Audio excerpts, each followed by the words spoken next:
बैठे हैं, अपने ही घर को घर में रह रहे हैं, लेकिन घर भी लग रहा है कि एक जेल है। इतनी अंग्रेजों ने शक्ति करती थी हम भारतवासियों पे। भारतवासी वो कब आए थे? सिर्फ और सिर्फ अंग्रेज एक व्यापारी के रूप में हमारे इंडिया में आए थे, बिजनेस करने के लिए कि हम आएंगे। उस टाइम राजाओं का चलन था, तो जो जिस क्षेत्र का राजा था उसमें आया और बोला कि हम यहाँ सिर्फ व्यापार करेंगे और अपने यहाँ चले जाएंगे, अपना माल आपके यहाँ बेचेंगे और आपका माल अपने यहाँ ले जाएंगे। उस टाइम ब्रिटिशर्स आया नहीं, ठीक है, ब्रिटिश ईस्ट इंडिया कंपनी थी। तो आए और धीरे धीरे जब वो अंग्रेज यहाँ आए हैं तो देखते देखते क्या है कि यहाँ के हर एक लोगों की मेंटलिटी को समझने लगे। लैंग्वेज अलग है, सबसे पहले लैंग्वेज प्रॉब्लम हुई। जैसे मुझे, हम पहले गए थे जहाँ पे मेरी पोस्टिंग थी, वहाँ मुझे लैंग्वेज प्रॉब्लम हुई थी। बच्चों का लैंग्वेज हमको नहीं समझ में आता था और मेरा लैंग्वेज बच्चों को नहीं समझ में आता था। तो सबसे पहले क्या है कि हम उनकी भावनाओं को तभी समझ सकते हैं, चाहे वो मेरी भावनाओं को तभी समझ सकते हैं जब वो मेरा भाषा समझे और मैं उनका भाषा समझे, तब ना होगा। ऐसी अंग्रेजों के साथ भी हुआ।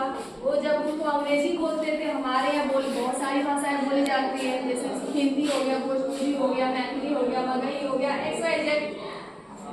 तो उन्होंने सबसे पहले लैंग्वेज सीखना प्रारंभ किया। कोई व्यक्ति को बोला कि तुम लैंग्वेज इंडियन से ही सीखा और सीख की हर एक ऐसी जासूसी की इंडियन लोगों की हर एक चीज वीक पॉइंट को जानते गए और इस प्रकार जानते गए ना, जैसे दीमक होता है ना, दीमक कैसे एक लकड़ी में लग जाए तो पूरे लास्ट लकड़ी खत्म कर देती है। दीमक लगती है ना, एक बार किसी घर में लग गई तो पूरा घर तहस-नहस हो जाता है, बिखर जाता है, एक भी प्राप्त नहीं बचता है कि लकड़ी को सब खाती है। तब तो पता वैसे दीमक की तरह ये अंग्रेज पूरे इंडिया में फैल गए और पूरे इंडिया को खोखला कर दिया और धीरे धीरे अपना गुलाम बनाते गए, लड़ते गए, वीक पॉइंट करते गए और अपना हथियार, अत्याधुनिक हथियार के दम पे हमारे भारत को अपने अधीन कर लिया।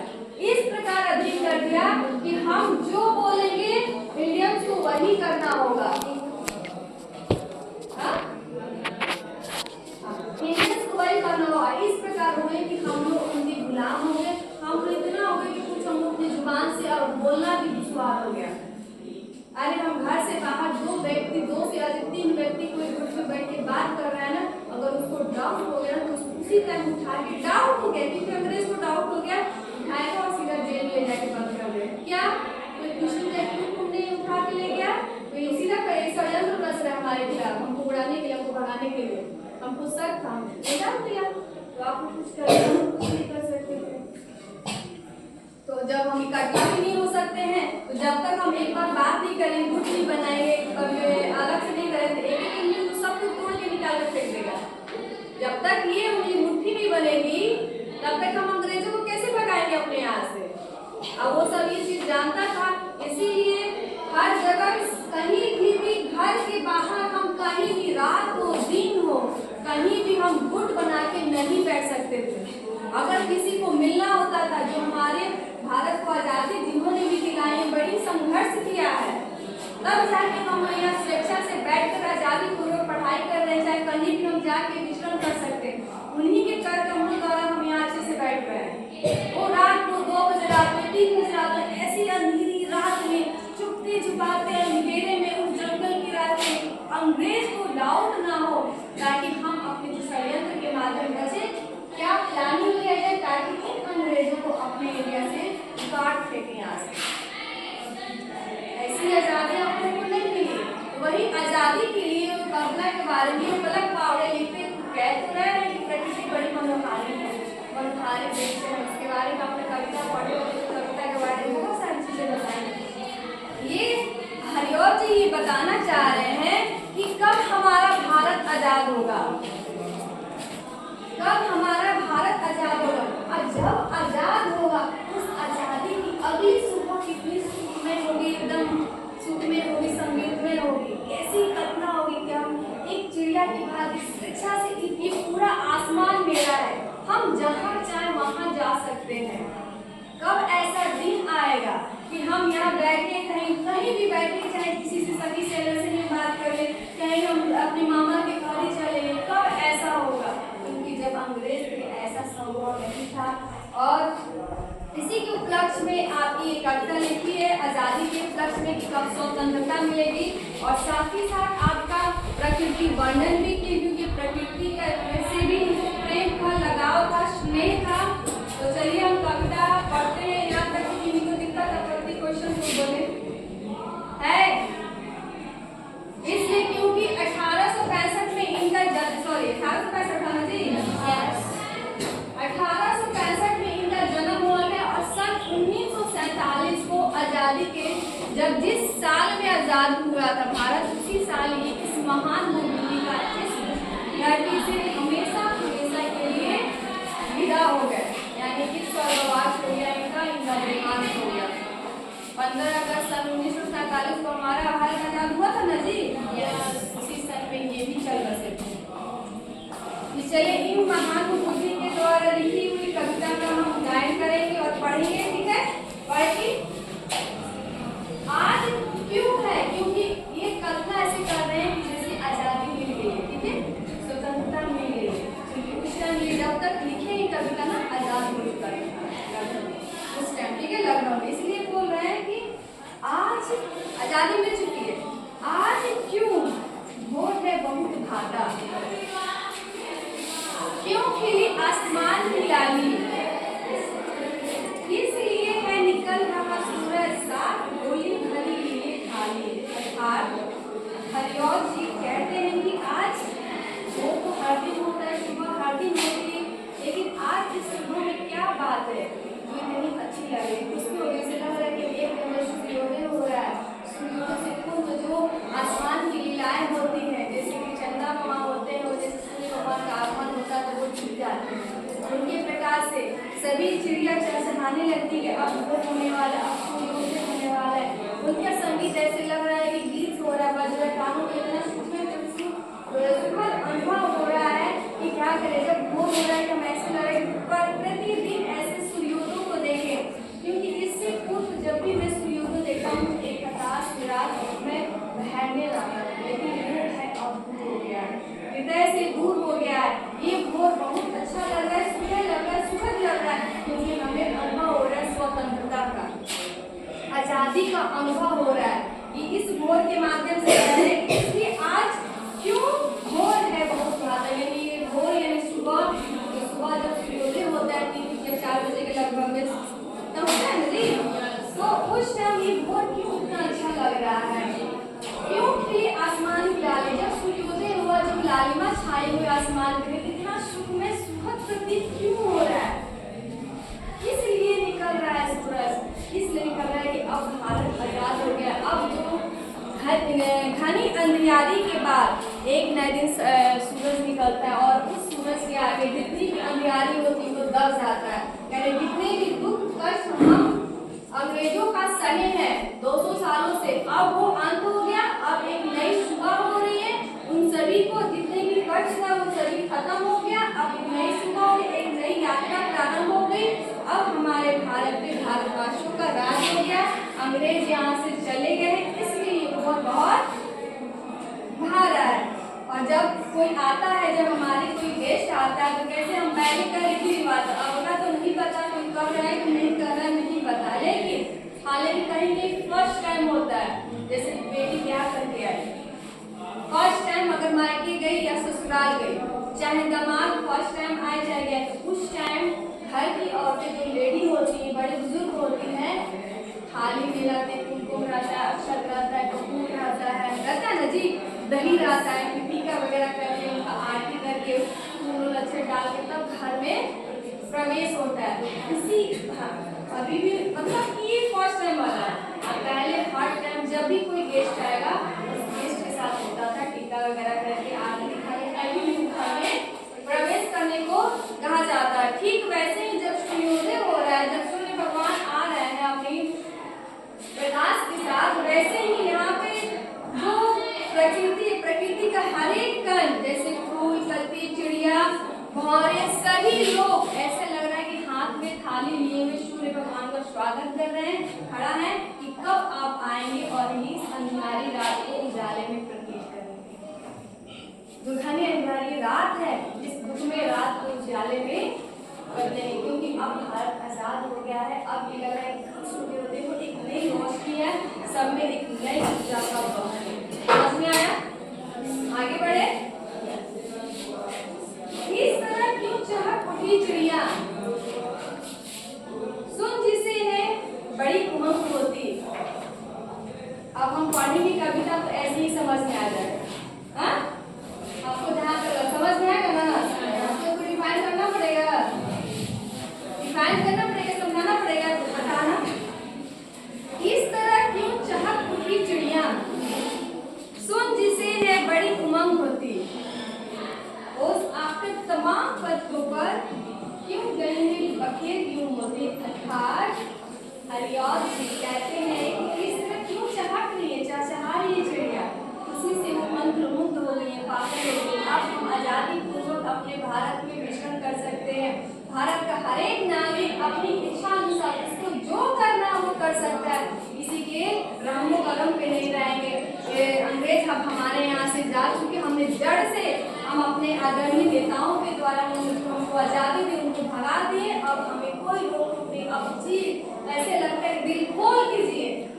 वैसे ही चिड़िया जब चिड़ियों के माध्यम से स्वतंत्रता का एक और पहलू बताए हरियाल जी, तो जब चिड़िया चहचहा रही है उनको सुन हर एक भारतवासी एकदम मंत्रमुग्ध हो जा रहा है, नाचने गाने लग रहा है, जैसे लग रहा है कि गाना बज रहा है। ऐसे ही जब सुबह में चिड़िया चहचहाती है तो बहुत अच्छा लगता है, मानो तो बहुत सुंदर लगता है। अलग अलग चिड़िया जब बोलती है कि ओस आकर तमाम पत्तों पर, जब ओस गिरता है ना, ओस जानते हो ओस गिरता है, जब वो ओस गिरता है उस ओस जो हर एक पत्तों पे आके इकट्ठा हो जाता है, होता है ना जी, हर एक पत्ते फूल कोई भी जगह आके वो इस प्रकार प्रतीत हो रहा है जैसे कि हर एक पत्ते पे मोती बिखरी हुई है, मोती के समान वो ओस की कड़ दिख रहा है। इस प्रकार सूर्य भगवान का स्वागत हो रहा है, आजादी का स्वागत हो रहा है। अब देखो एक इसलिए कहते हैं जहाँ न पहुँचे कभी वहाँ पहुँचे कभी, जहाँ सूर्य की रोशनी नहीं पहुँच सकती है वहाँ कभी पहुँच सकते हैं अपना कल्पना की शक्ति से, अपनी थिंकिंग पावर से। समझो कि एक ओस की धूप को मोती के समान कन्वर्ट करना, चिड़ियों के माध्यम से आजादी का अनुभव कराना, प्रकृति वर्णन भी हो रहा है और आजादी की गाथा का बखान भी हो रहा है। समझ में जो कर रहा? हाँ, आगे बढ़े। पेड़ क्यों है हरे भरे इतने, पेड़ क्यों है हरे भरे इतने, इसलिए फूल है बहुत फूले। इस तरह किस लिए खिली कलियां, और किस उमंग में फूले। अर्थात हरियाल जी कहते हैं इससे पहले भी तो हरे भरे पौधे होते थे, लेकिन ऐसा प्रतीत होता था कि उनमें जान नहीं है, बस जी रहे। जीवन जीना और मस्ती में जीने में फर्क होता है। काम है, शाम को दिया गया है, लेकिन इंटरेस्ट के साथ अपनी लाइफ को एंजॉय करना वो अलग बात है, आजादी पूर्वक। ये सब थे तो, लेकिन किसी में वो सिद्धता आ गई थी। आप जन्म लिए पता है कि चलो अपना जो कर्तव्य करिए, लेकिन जब आजाद हो गया भारत तो हमारे पेड़ जो है वो बहुत हरे भरे दिखते। कुछ तो इतने लग रहा है कि नई नई पत्तियां अभी अभी पेड़ों पे आई हैं, पुरानी पत्तियां सब झड़ गई हैं, नए नए पत्ते आए। जब नए नए पत्ते आते हैं ना, कोमल पत्ते जब आते हैं हल्का लाइट ग्रीन कलर का होता है, तो वही बोल रहे हैं पेड़ क्यों है हरे भरे इतने, इसलिए फूल है बहुत फूले। किस लिए? पहले भी फूल, लेकिन आज फूल तो होते थे दो चार, लेकिन आज की सुबह में फूलों की तादाद भी बहुत।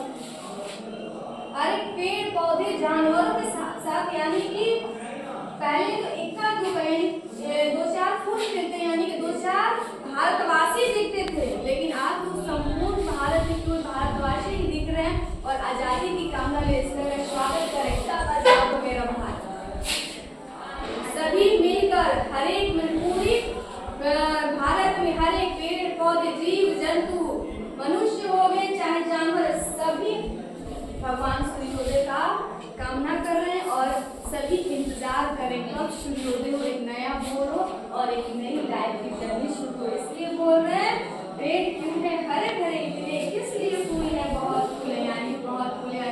हर एक भारतवासी अब तो आजाद हो गया भारत, चलिए खुशी से एकदम फूले नहीं समा रहे।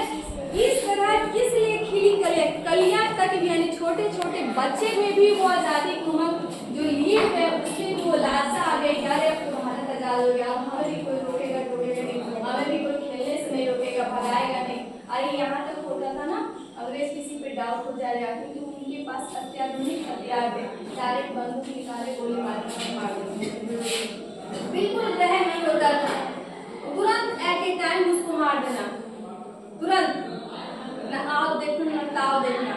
तुम मेरे ही घर में आके मेरे ही हम ही से हुकूमत कर रहे हो, तुमको यहाँ थोड़ी सी जमीन क्या दी है क्या व्यापार करने के लिए, तुम तो हमारे पे अधिकार जमाने लगे।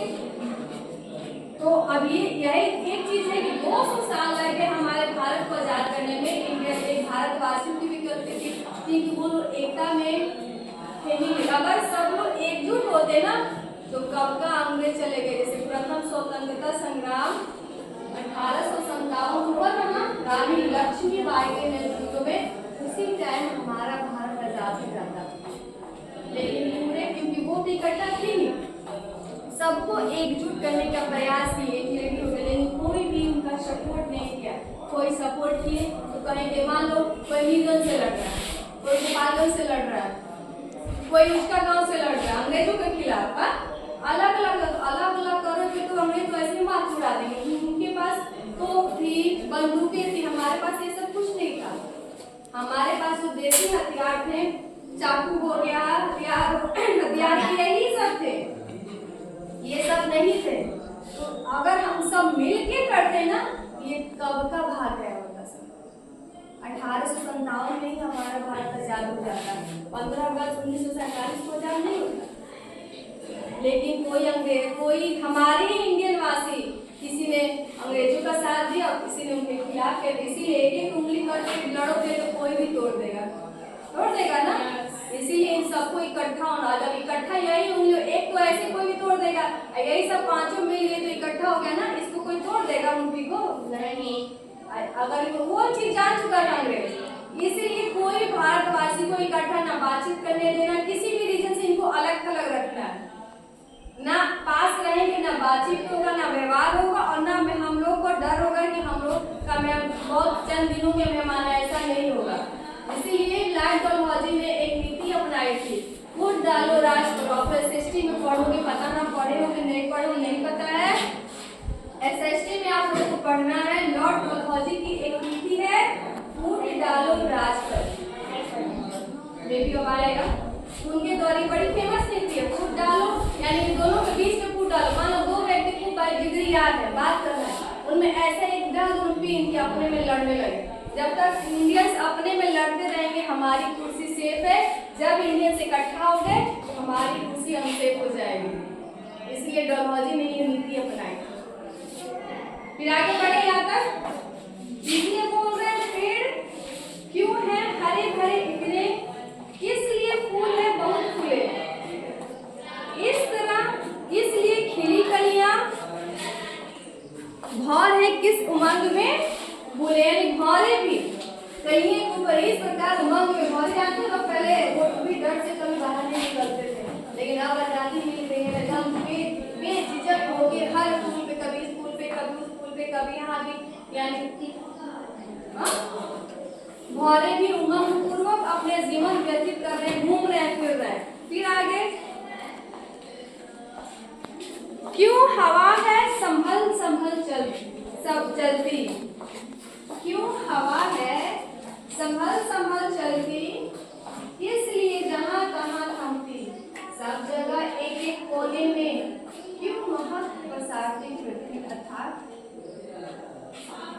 हरिओ जी कहते हैं कि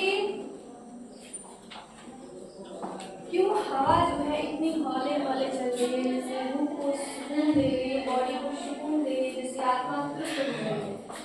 ऐसा क्या है इस हवा में, कोई जादू है, कोई नशा है क्या? पहले भी हवा चल रही, लेकिन ये एक आजादी का नशा है।